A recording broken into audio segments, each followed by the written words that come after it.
Oi pessoal, tudo bem? Nós estamos aqui hoje no nosso Papo em Família. Estou com a minha cunhada Mayra. Olá, eu sou a Mayra, cunhada da Lu. Sou casada com Osmar há 19 anos e tenho 4 filhos.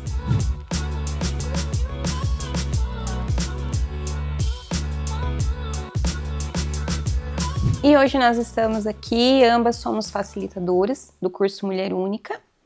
E no curso, Mayra, qual das lições você gostaria de compartilhar que foi uma que mexeu com você, que você gostaria de trazer para o pessoal?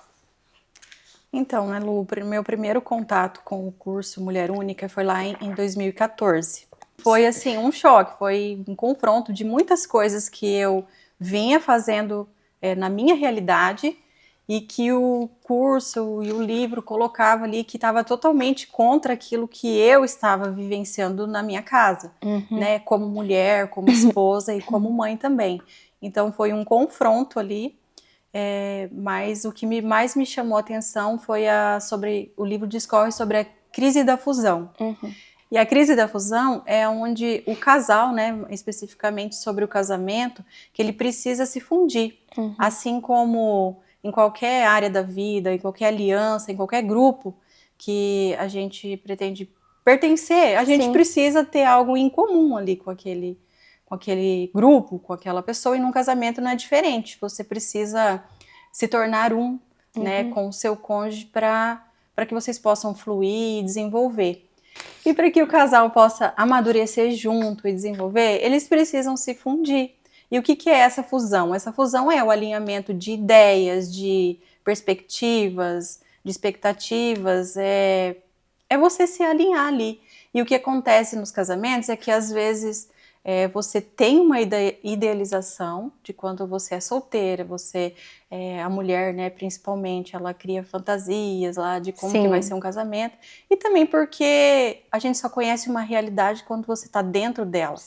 Então, como o livro mesmo propõe, ali fala de uma mulher que ela idealizou um casamento, né, idealizou um esposo, mas ela casou com um de carne e osso. Então, assim, na sua rotina, no seu dia a dia, às vezes a gente não vê tantas diferenças, ou até no namoro, mas são em pequenos detalhes, né, como uma toalha molhada em cima da cama. São pequenos detalhes que você vai vendo que aquilo que você idealizou tem ajustes. E claro que isso também, né, Lu, para grandes decisões, porque no namoro tem muitos pontos importantes que é importante você alinhar. E muitas vezes a gente acaba pulando. A gente, depois que a gente casar, vai dar tudo certo. A gente vai ser feliz para sempre. E a gente não quer alinhar, né? Não quer se frustrar antes, porque aí você está ali na fase de apaixonado, né? E você não quer tocar em assuntos difíceis. Mas tem assuntos que você precisa alinhar, como criação de filhos, as finanças, porque cada um tem uma forma de enxergar as finanças, né? Cada um tem uma forma de lidar, tem objetivos, sonhos diferentes, e também a criação de filhos, né? Tem maridos, tem esposas que vão descobrir que o outro não quer ter filho já dentro de um casamento. É verdade. Né? Ou a quantidade de filhos. Então, são coisas que é importante você não ignorar, né, no namoro, para que não dê uma crise maior dentro do casamento. Mas isso não impede de que também em períodos do seu casamento você vai ter fases, né, Lu? Que a gente vai amadurecendo. E a gente tem que entender que essa crise, né, da fusão e a gente se fundir, muitas vezes é difícil porque quando a gente pensa em se fundir com o outro, parece que a gente vai se perder nesse processo. Que a gente vai fazer tudo conforme é da vontade do outro, conforme o que o outro quer. E, na verdade, não é isso, né? É a gente se fundir, porque o casamento, os cônjuges têm que estar com a visão alinhada, né? Porque senão vira um cabo de guerra. Um puxa para um lado, um puxa para o outro, os dois saem machucados. Então, a gente tem que estar com essa visão alinhada e também, mas respeitar a individualidade do outro. Né? Por exemplo, eu na minha individualidade, eu sou, no meu casamento, eu sou uma pessoa mais extrovertida, eu sou uma pessoa mais comunicativa e o meu cônjuge já é uma pessoa que é mais reservada. Então a gente tem que ter esse cuidado de respeitar essa característica do outro, né? Porque senão, se eu ficar cobrando do meu cônjuge algo que ele não tem naturalmente para me oferecer, eu vou acabar machucando e frustrando ele. Então, assim, a gente também aprender a respeitar essa individualidade do outro, né? Isso, até porque no livro fala, né, sobre umas necessidades básicas, nossa, como pessoa, é você poder ser, é você pertencer. Então, se você tá num relacionamento, né, num casamento, onde você não pode ser quem você é, né, e você não é aceito da maneira que você é, né, da sua personalidade, ser você mesmo, acaba virando um cabo de guerra, fica um ambiente hostil, um ambiente de brigas, né, e a tendência de um casamento assim é cada vez se distanciar mais, né, sim. E às vezes a pessoa não quer tocar nesses assuntos difíceis, não quer parar para alinhar, porque pensa, não, vou ter que abrir mão ou então vai ficar pior, mas na verdade a gente tem que chamar para uma conversa, né, e tem que tocar nesses assuntos difíceis, porque é a partir do momento que a esposa relata o que ela idealiza e o que o esposo pode oferecer, é onde podem entrar numa oportunidade de atravessar essa crise da fusão, porque daí eles vão saber exatamente o que cada um está esperando para aquele momento e vão precisar entrar num acordo, né? Sim. Numa nova maneira de funcionar. Porque às vezes não é nem a maneira do cônjuge, né? Nem a minha maneira, mas é um novo formato. Um meio termo, né? Um meio termo que dá certo para os dois. E precisa, eu vejo assim que precisa da gente, isso é algo que é construído, né? Que a gente falando assim parece que, ai, é tão bonito. Ai, a gente vai sentar e vai conversar e vou colocar meus pontos e você põe os seus e a gente, né, não é tão fácil e tão bonito como a gente fala, né? Depois que você consegue no casamento atingir esse ponto, é realmente algo maravilhoso. Mas é um caminho que tem que ser construído, ele precisa de maturidade, né? E muitas vezes quando a gente casa, a gente é imaturo. Isso. Né? Bem imaturo. Então, realmente é um momento ali de pressão que o casamento passa. Ah, todos os casamentos passam por isso? A gente não pode generalizar. Mas, assim, geralmente os casamentos ali, né, no início, no primeiro, segundo ano, eles passam por esses momentos e no decorrer da nossa vida inteira vai ter esses momentos de ajustes porque a gente vai mudando, né? A gente como mulher, a gente tem fases diferentes da vida. Quando a gente era jovem, mocinha, a gente depois vem os filhos, o corpo muda, vem as responsabilidades da maternidade, as correrias do dia a dia, aí a gente vai amadurecendo, vem outras fases, né, de algumas mulheres que já têm comentado sobre menopausa, por exemplo, que muda muito, muda o humor, muda os hormônios da mulher. Então, assim, o marido também ter essa sensibilidade de entender e a gente também entender que às vezes a gente quer ser muito entendida, muito acolhida.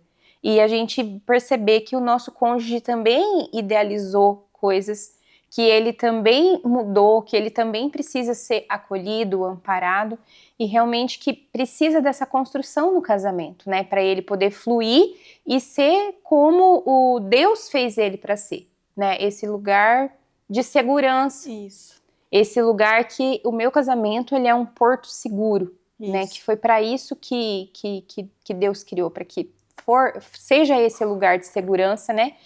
E aí, quando o casamento está seguro, os cônjuges se sentem seguros um com o outro, isso transfere para os filhos, né?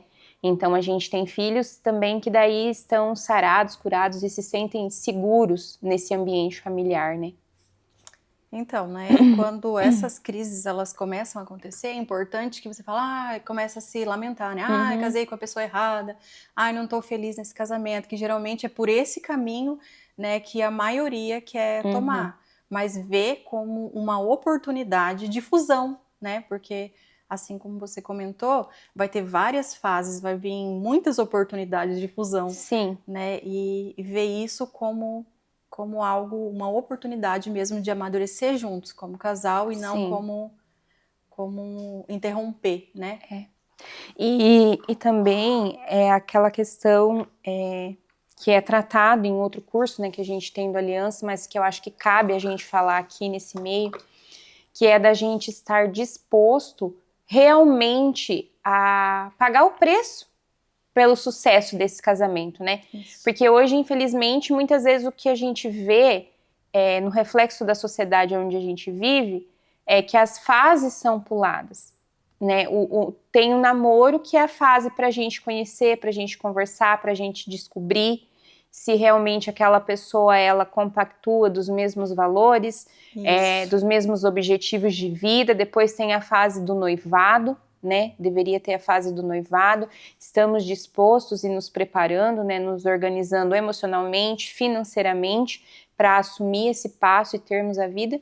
E aí depois vir sim o casamento, o compromisso, né? Diante dos homens e diante de Deus, de estar se unindo, se tornando uma só carne.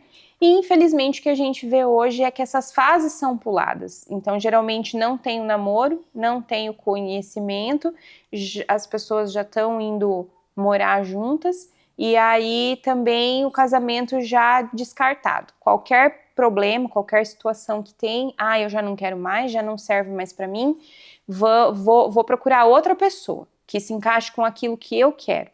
Uma questão também ali de imaturidade, de egoísmo, né? Não, se não for do jeito que eu quero, não vai ser de jeito nenhum. E aí, se a outra parte tá assim também, não é de jeito nenhum. E geralmente a gente vê, né, muitos relacionamentos sendo rompidos. Nós não vamos entrar pronta pro casamento, né? Por mais que a gente às vezes alinha muitas coisas no namoro, a gente ainda vai ter questões dentro do casamento. Mas o que a gente tem aprendido, né, que o quanto antes você viver as fases e alinhar, né, que é menos surpresas, né, menos idealizações, expectativas que não vai ser atendida depois, né? Se você realmente usar um namoro para se conhecer, para alinhar esses assuntos importantes e viver apenas os desafios de dentro do casamento. Porque acontece, às vezes, você não alinhar isso e você ter que viver crises lá dentro de namoro, né? Viver crises de que você não alinhou antes. Era desnecessário viver isso, né? Aí você vai levando para um casamento, para uma crise de namoro, aí vai levando para uma maternidade, um casamento que não está alinhado, ou para uma fase mais adulta, ainda para uma maioridade, uma crise ainda inicial, entendeu? Coisa que você poderia ter evitado. E a gente precisa, eu acho que é um ponto importante também a gente abordar, porque mais importante do que a profissão que você vai escolher, o lugar que você vai morar, a casa que você vai ter, é escolher a escolha da pessoa que vai dividir a vida com você, né? É estar atento a isso. E a gente poder passar a importância disso para os nossos filhos, né? Que já conseguimos aprender isso e poder passar isso de uma maneira saudável para os filhos, a visão do casamento. Porque o que a gente vê muito hoje também são jovens que não querem se casar. Isso.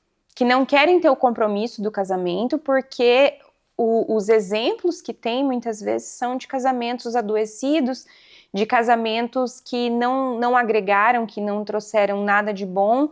Então, essa visão distorcida do que realmente é um casamento saudável tem afetado a visão e a decisão dos jovens, né? Hoje em dia, muitas vezes, se você vai conversar com as meninas, com os rapazes, a preocupação eu vou estudar e eu vou me formar e eu vou ter tal emprego e eu quero tal carro e eu vou viajar para tal lugar, e muitas vezes o casamento é algo que está descartado, não está nos planos, né? E é muito triste, porque realmente um casamento, quando ele está alinhado, segundo o propósito que ele foi feito, ele é um paraíso na Terra. Isso. Né? É isso que, inclusive, que o livro ele retrata para nós, né? Que tem como você experimentar no casamento o céu ou o inferno, né? Então, agora tu imagina a importância, né, que a gente tem que dar em realmente quem vai dividir a vida com você, e o importante a importância que tem essa escolha,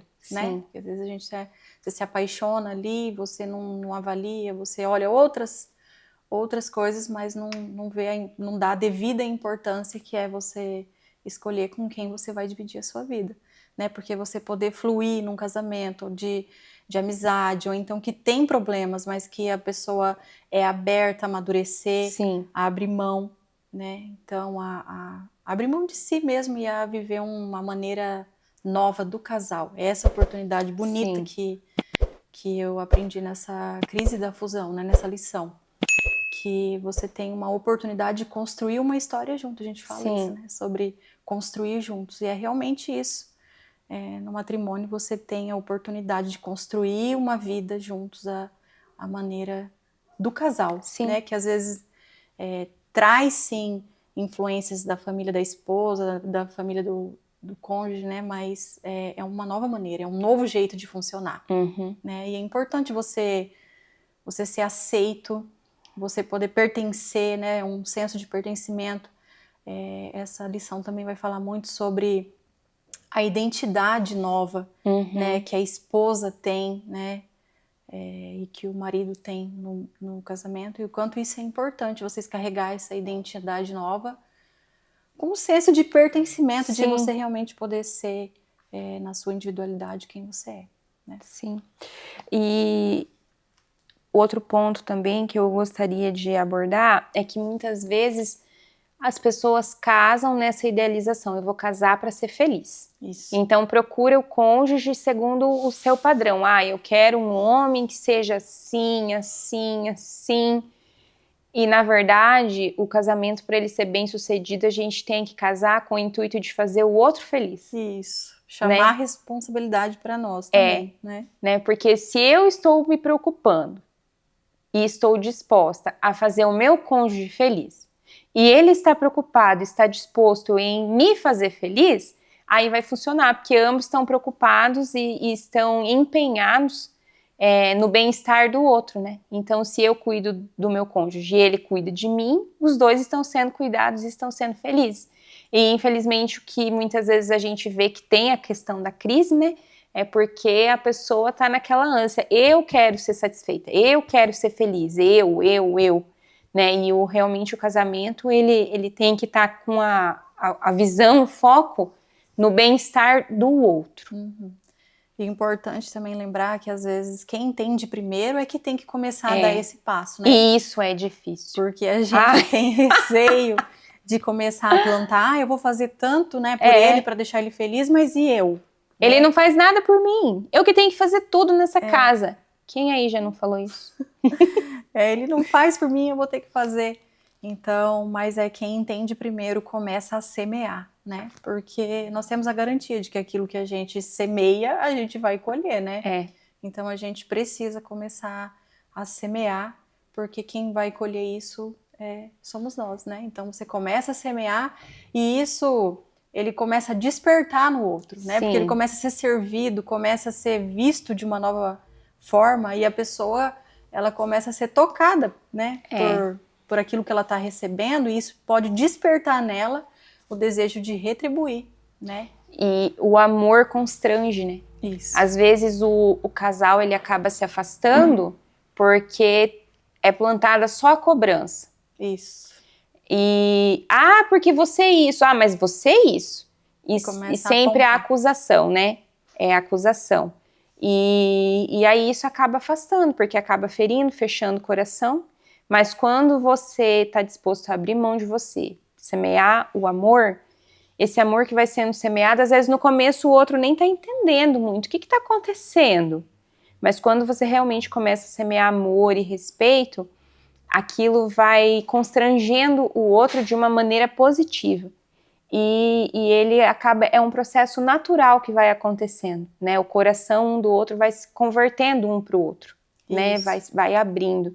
E aí os dois realmente conseguem se tornar uma só carne. Isso. E isso foi o que essa lição, ela provocou em mim quando eu tive o primeiro contato, né, com o curso. Eu comecei a perceber que tudo a maioria das coisas que eu fazia estava em desconformidade com o que eu estava aprendendo aí, e eu queria ter os resultados, né, de quem age de acordo com o que o livro propõe. Então eu comecei por mim mesma a entender que a responsabilidade era minha, né, também no matrimônio, daquilo e principalmente que eu tinha que dar liberdade, né, do Osmar ser quem ele é, Sim. né? Porque a gente tem uma idealização e a gente quer que o outro seja aquilo Uhum. que eu espero. E tem coisas que realmente, né, eles aceitam e amadurecem. Tem coisas que há uma mudança mútua, mas tem coisas que é da pessoa e você Que precisa não vai respeitar. mudar. Você precisa respeitar isso nela, né? E eu fui aprendendo a ter essa leveza, entendeu? Eu acho que isso que eu tenho aprendido ainda, né? Depois de tanto tempo que eu fiz o curso, ainda fala comigo de ter essa leveza, de deixar o outro ser quem ele é e ter momentos de descontração, rir junto como casal, né? E você simplesmente ser dentro do matrimônio. Então, isso que a lição provocou em mim, sabe? Daquilo que eu estava fazendo diferente, das cobranças, das exigências que eu queria dele, mas que eu também não estava fazendo, né? Mas que eu decidia dar o primeiro passo e o que é para mim fazer, o que eu tô aprendendo aqui, e também a respeitar o meu processo de ir colocando em prática e também entender que eu também não sou perfeito, que ele também tem idealizações e que eu também não iria agradar, né, 100%. Então, isso que eu aprendi nessa lição e também tenho testemunhado, né, de muitas alunas que também passam por esses períodos de crise da fusão e que é um desafio num casamento como um todo, né, e que a gente precisa avançar, amadurecer e extrair o melhor que um matrimônio pode proporcionar, né, já que ele pode representar o céu, então por que a gente vai escolher viver num inferno, no matrimônio, né? Vamos desfrutar, porque tem beleza dentro do matrimônio, tem deleite, tem desfrute, então a gente pode usar disso, né? Como é que fala, gente? Desfrutar disso. Desfrutar mesmo, né? Porque a gente passa todas essas fases, né? O casal começa só os dois. Eu quero uma colher. O casal começa os dois, vem os filhos, e é uma coisa que a gente tem que ter muito cuidado, né? Não se esquecer que antes de mães e pais, nós somos esposas, eles são maridos, né? Cuidar do casamento, porque os filhos vão passar uma fase com a gente, eles vão crescer e eles vão voar. E aí, quando o ninho fica vazio, se o casamento não está forte, consolidado, ele pode desmoronar, né? Então, esse entendimento desse cuidado também do outro como pessoa, né? Então, sair junto, sair para namorar, ter tempo de qualidade junto. Eu não posso sair para jantar, não tenho condição. Então, vai tomar um sorvete. Eu não tenho dinheiro para tomar um sorvete. Vai fazer uma caminhada junto, né? Tomar um chimarrão junto. Mas eu tenho os filhos pequenos, levanta um pouco mais cedo, vai dormir um pouco mais tarde. A gente criar esses momentos para a gente ter momentos de qualidade com o nosso cônjuge, né? Isso é essencial, que muitas vezes é algo que se perde, né, no namoro, e aí vai pro casamento, e aí vai se perdendo, vai se afastando, depois, às vezes, é só duas pessoas morando na mesma casa. E é muito triste, né? Então, a gente ter esse cuidado para não perder o namoro dentro do casamento. Até porque essa fase da maternidade, né, ela é uma fase linda, que é uma oportunidade que o casal tem de amadurecer e de viver um novo momento, uma nova fase da vida. Então, é muitas vezes usado de forma errada, né, que a mãe ou ela se volta mais para o filho e deixa o cônjuge ou o esposo, ele fica enciumado, né? Então, mas é uma fase que que os dois estiverem dispostos a amadurecer e alinhar, é uma fase linda, onde todos podem sair beneficiados nessa fase, né? Tanto filhos, né, de ver o exemplo do pai e da mãe, quanto os novos pais e mãe que está se formando ali. No final das contas, é a gente entender que a gente vai passar pelas fases da vida e que essas fases, elas podem ser leves, né? A gente não precisa levar tudo a ferro e fogo, e a gente entender que toda fase tem os seus desafios, mas também tem a sua beleza, né? E o casamento, ele passa por várias dessas fases, e é muito bom a gente ter uma pessoa do lado para a gente poder dividir a vida, né? E chegar lá no final da vida e olhar para essa pessoa e saber que você dividiu e construiu uma história junto com ela. Então é isso aí, pessoal. Esse foi o nosso Papo em Família de hoje. Se você está passando por uma crise da fusão, seja em qualquer fase do seu casamento, se você estiver precisando de ajuda, tem alguma dúvida, você pode nos procurar, que nós estamos disponíveis para te ajudar. Muito obrigada, Mayra, pela participação. Eu que agradeço. Foi um prazer tê-la aqui. E é isso aí. Até mais.